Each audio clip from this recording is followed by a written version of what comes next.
Hi, welcome once again to M5's English language learning program, Let's Speak English. I'm Gav Duncan and I'm here on your TV screen to help you learn English. Now, are you sitting comfortably? Yes? Good. And are you ready for today's lesson? Yes? Good. Okay, well let's learn English together.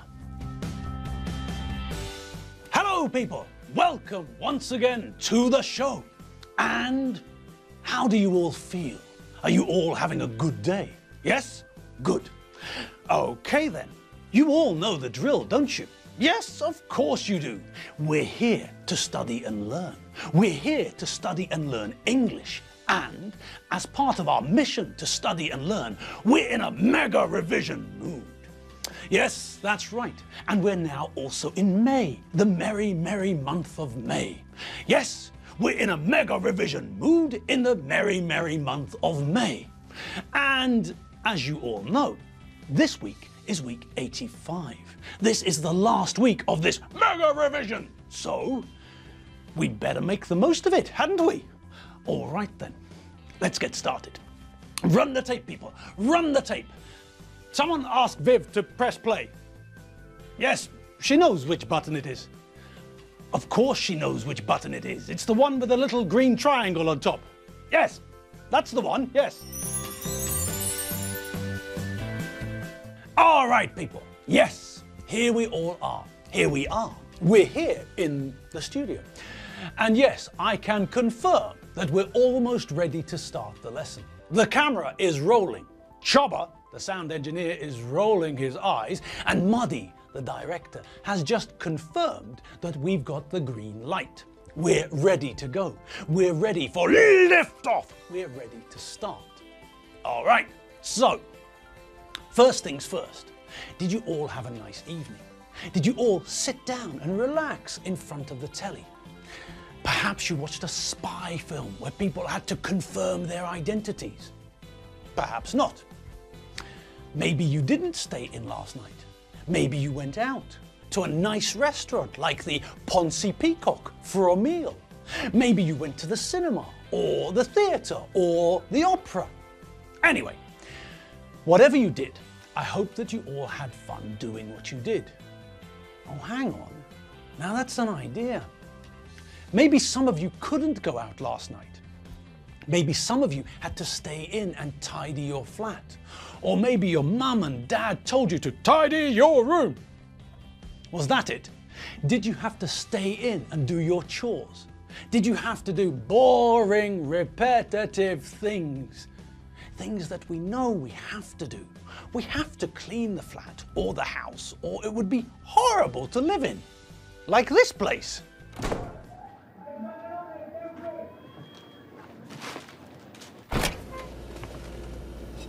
Oh.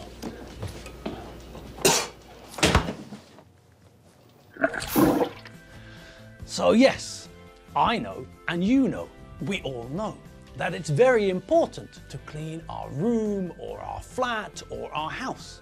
It's important for hygiene reasons. It's healthier to live in a clean environment, not an environment where there are animals and insects crawling about the place, eating old slices of pizza from under the bed. It's also important because if our room or flat or house is a mess, then it's difficult to find things. If all of your clothes are on the floor, then it's very difficult to find a pair of clean pants or socks or even the TV remote control. So, we know that it's important to clean our room, our flat, our house, but it's not fun, is it?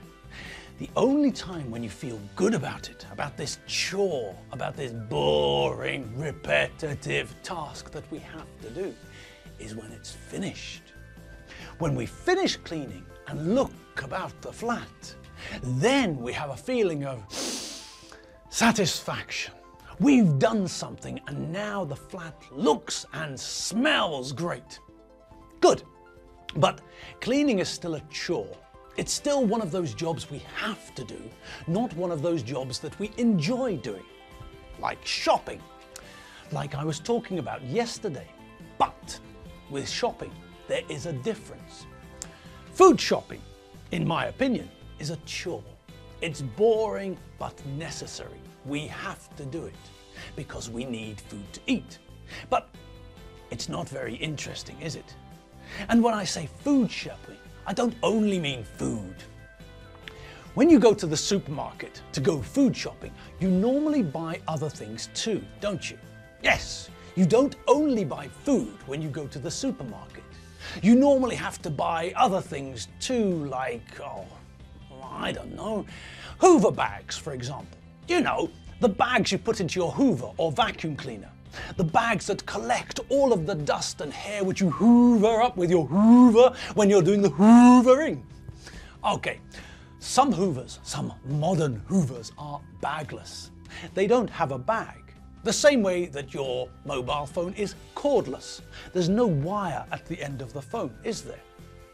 Now, did you notice anything about those two words? Bagless, cordless. Yes, the end of those words is the same, isn't it? Yes, and that's because at the end of those adjectives, we've got the same suffix. Okay, now, what's a suffix when it's at home? Well, think of another word which is similar to the word suffix. Has anyone thought of it? No? Well, try again. Look at the word and see if you can think of a word which we know which looks like it. Percy? Lord Percy, can you think of the word we're looking for? A word which we know, which looks a little bit like this word.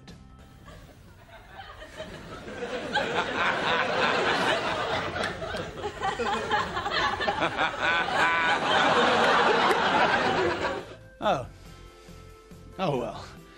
Perhaps it wasn't such a good idea to ask Lord Percy. His brain is very, very small. All right, let me tell you the answer. Otherwise, Lord Percy will probably strain his brain trying to think too hard. The word I was thinking of was the word prefix. Can you see the similarity between the two words? Can you see that the end of the words are the same? Prefix, suffix. That's right. Both words end in the same three letters, fix. Okay, and that's not all. These words are related too. Now, who remembers what a prefix is? I know, you all do. I was just kidding. Yes, as we all remember, a prefix is something we add to the front of another word, which changes the meaning of that word. So, we all remember the prefix anti, don't we? Yes, when we add the prefix anti to the front of a word, it means that it's against something. Anti-malarial medicine works against the disease malaria. Anti-aircraft guns try to shoot planes and helicopters and flying things. Anti-tank mines are bombs hidden in the ground which are designed to destroy tanks. When we get out of the shower, what do we put on our armpits? Yes, of course, we use antiperspirant, something which works against sweat, something which works to stop our armpits sweating. And why do we do it? Why do we use it? Yes, of course, we use it to make sure that we don't smell like a homeless dinosaur's armpit later in the day. Okay, so we all remember the concept, the idea of a prefix. Take a word or a couple of letters, anti-X, for example, and put it in front of another word to modify, to change the meaning of that word. Okay, all right. Now, suffixes do a similar job, but suffixes don't go at the front of other words. No, suffixes go at the back. We put suffixes after other words. Prefixes go at the front, suffixes go at the back. And we use less as a suffix to form words which show that something is free from something, that this thing doesn't have something. Like your Hoover, for example. It doesn't have a Hoover bag, so we can say that it's a bagless Hoover. Perhaps in your house there are no doors, in which case it's doorless. If you live in a house with no windows, then your house is windowless. But let's face it, if your house is doorless and windowless, then it's not a very good house, is it? if the army are protecting or defending a city, but they all fall asleep, then the city is not protected. The city is not being defended. The city is defenseless. If someone is being really stupid, then we might say that they're brainless. They're so stupid that we think their brain might have fallen out of their head. It's probably underneath the sofa somewhere. So, brainless, doorless, windowless, defenseless. All of these are examples of words where we can change the meaning of that word by adding a suffix to the end. A bagless Hoover, a cordless phone, a wireless connection. Okay, now, why did I start about talking about suffixes? Oh, of course, I remember. Of course, Hoovers. Your Hoover might not have a bag, but a container to collect dust and hair and things. And that means that when you go shopping, you don't need to buy Hoover bags. Good for you. But when you go shopping, you still need to buy other things in addition to food, don't you? Yes, other cleaning things. Washing up liquid, for example. That's soap or detergent that you use when you're doing the washing up. When you're washing up your coffee cups and saucers and spoons and things like that. Maybe you've got a dishwasher in your flat, a machine which cleans your cutlery and crockery for you. Do you know those two words? Cutlery is the noun we use when we're talking about the things we use to eat with. Knives, forks and spoons. When we're talking about these things together, we call them cutlery. With normal cutlery, cutlery which is made of steel, stainless steel. Another suffix, stainless. Something which can't be stained. Something which resists, which fights against stains or marks. Stainless steel means that this steel will always look clean. It's stainless. Things don't mark it. It remains clean. It's stainless. Anyway, if you have a dishwasher, then you have to buy special soap and special salt for the dishwasher. The soap normally comes in tablet form, little tablets of detergent which you put in the drawer in your dishwasher. Okay, but even if you have got a dishwasher, then there are still things that you wash up by hand. Things you don't want to put into your dishwasher. Things which are delicate or fragile. Things which might break easily. Champagne glasses or things like that. Also, sometimes you have plates which are too big to fit into the dishwasher. So you have to wash these things by hand too. Unless you're fantastically rich, then you can just throw them away and buy some new ones. Something wrong, Mr. B? Oh, something's always wrong, Boulders. All right, good for Mr. Blackadder, but unfortunately for me, and I suspect also most of you, we're not rich enough to throw our cutlery and crockery away after we use it. No. So what we have to do is either use a dishwasher, or if something is too big or too fragile or too delicate for the dishwasher, then we have to wash it by hand. And that means that we need washing up liquid. That thick, viscous liquid soap we use to do the washing up. The stuff we put onto a sponge or a damp cloth when we wash up the dishes.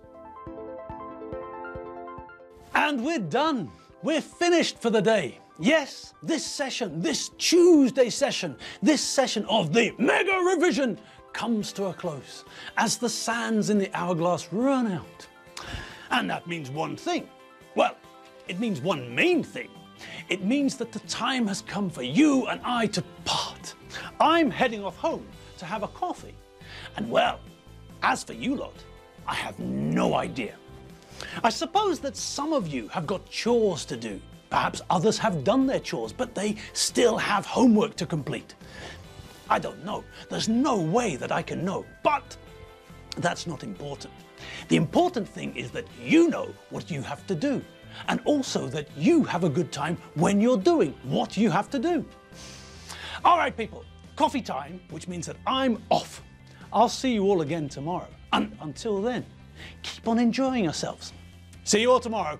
See you later. Bye.